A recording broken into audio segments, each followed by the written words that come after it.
বর্তমান যুগে কিছু কিছু শ্বশুরবাড়িতে বৌমারা খুব ভাগ্যবতী হয়, কেননা তারা মনের মতো শাশুড়ি মা পায়। আজকালকার দিনে কিছু কিছু শ্বশুরবাড়িতে শাশুড়ি মায়েরা খুব বুদ্ধিমতী হয়, সেই জন্য তারা কখনোই তাদের বৌমাদের সঙ্গে খারাপ ব্যবহার করে না। তারা ঈশ্বরের কাছে প্রার্থনা করে, হে ঈশ্বর, তুমি আমাকে শক্তি দিও, আমি যেন আমার ছেলের জন্য যেমন করে দিতে পারি তেমনি আমার বৌমার জন্য সব কিছু করে দিতে পারি।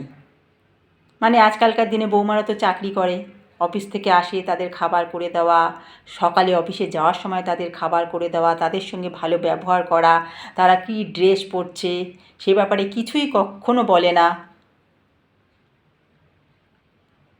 বৌমাদের চোখে তারা ভালো, তারা জানে যখন তাদের শক্তি থাকবে না তখন আশেপাশের কোনো লোক কিন্তু তাদের দেখবে না, দেখবে ছেলে বৌমা।